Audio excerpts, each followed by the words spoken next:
Quiero que veas el caso del análisis de una línea de media tensión.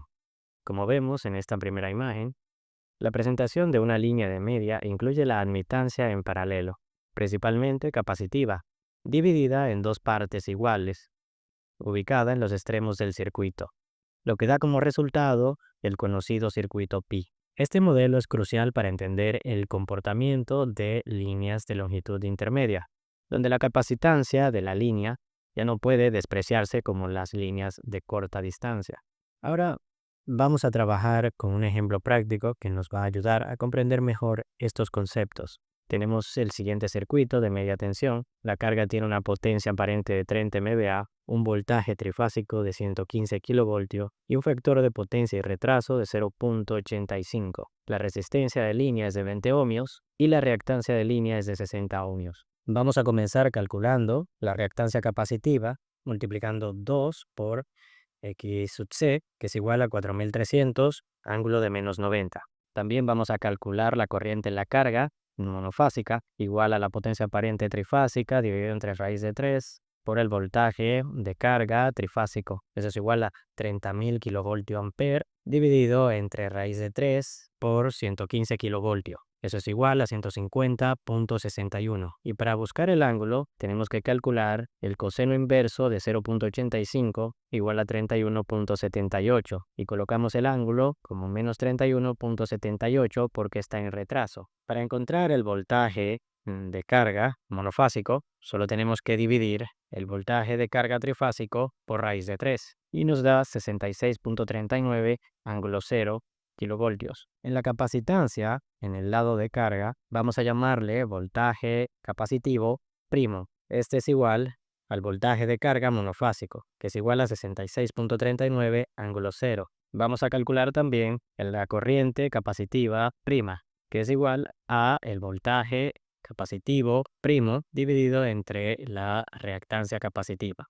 Es decir, 66.39 ángulo 0 kilovoltios dividido entre 4300 menos 90. Eso es igual a 15.43 ángulo 90 amperios. En la línea de transmisión vamos a calcular la impedancia de línea, que no es más que RL más JX sub L. Eso es igual a 20 ohmios más J 60 ohmios, igual a 63.24 ángulo 71.56 ohmios. La corriente de línea es la suma entre la corriente capacitiva prima más la corriente de carga monofásica. Eso es igual a 15.43 ángulo 90 más 150.61 ángulo de menos 31.78. La corriente de línea será igual a 143.08 ángulo de menos 26.52 amperios. El voltaje de línea será igual a la corriente de línea por la impedancia de línea. Multiplicamos eso y nos da 9.04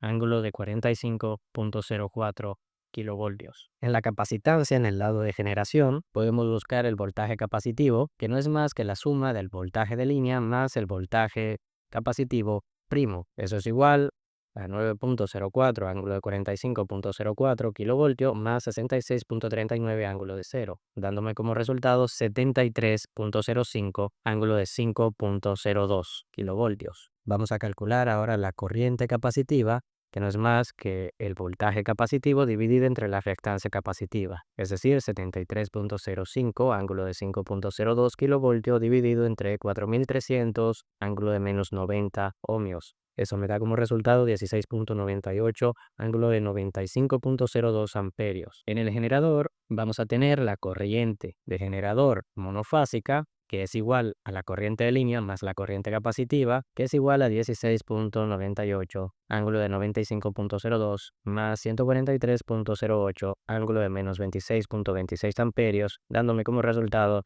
134.97 ángulo de menos 20.36 amperios. Y el voltaje de generación monofásico es igual al voltaje capacitivo y esto a su vez es igual a 73.05 ángulo de 5.02 kilovoltios. Luego tenemos el voltaje, luego debemos encontrar el voltaje de generación trifásico, y solo tenemos que multiplicar por raíz de 3 el voltaje de generación monofásico. Eso nos da como resultado 126.52 ángulo de 5.02 kilovoltios. Para encontrar la potencia aparente de generación monofásica, solo tenemos que multiplicar el voltaje de generación monofásico por la corriente de generación monofásica conjugada. Eso nos da 73.05 ángulo 5.02 por 134.97.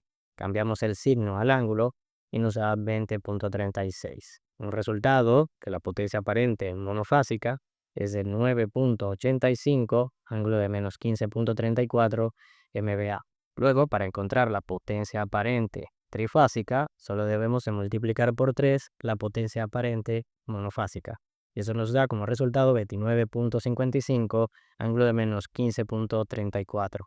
Ahora solo debemos de pasar esa potencia aparente a rectangular y obtenemos la potencia activa trifásica, que es de 28.49 megawatt, y la potencia reactiva trifásica, que es de 7.81 megavoltio ampere reactivo. Vamos a calcular la eficiencia en la línea de transmisión. La potencia trifásica es igual a la potencia aparente multiplicado por el coseno del ángulo o el factor de potencia, y eso es igual a 30 megavoltio ampere por 0.85, dándome como resultado 25.5 megawatt, que es la potencia activa de la carga. Ahora, para encontrar la eficiencia, solo debo de dividir la potencia de carga trifásica entre la potencia de generación trifásica y multiplicarlo por 100, dándome como resultado 89.50%. Y aquí podemos ver que la eficiencia en líneas medias es considerablemente menor que en líneas cortas. Si queremos conocer las pérdidas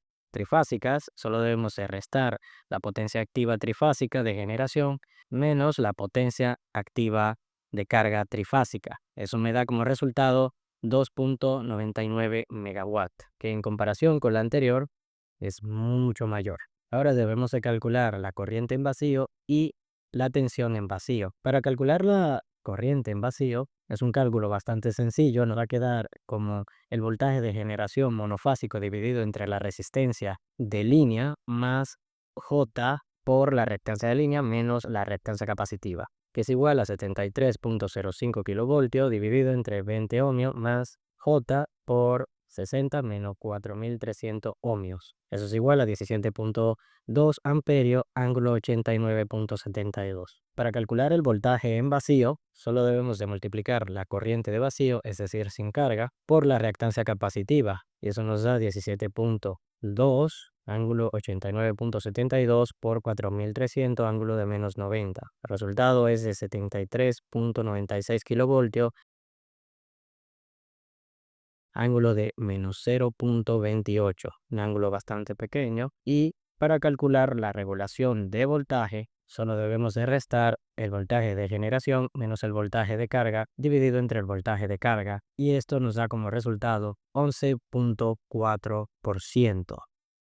Como puedes ver, la capacitancia en líneas cortas, en líneas de menos de 80 kilómetros, es despreciable, pero en líneas medias, en líneas entre 80 y 250 kilómetros, se debe de considerar la capacitancia, y la capacitancia afecta la eficiencia de la línea, las pérdidas y la regulación de voltaje. Como puedes ver, la regulación de voltaje en la línea corta es menor, lo que me da una buena estabilidad cuando conecto mis cargas, pero en las líneas de media tensión hay una caída de voltaje relativamente alta, es decir, que al conectar mi carga hay una caída de voltaje de un 11.4%, lo cual puede causar sobrecalentamiento de cables, funcionamiento ineficiente de motores, apagones o reinicios en equipos sensibles a estas caídas. Bueno, lo vamos a dejar hasta aquí y nos vemos en el próximo video.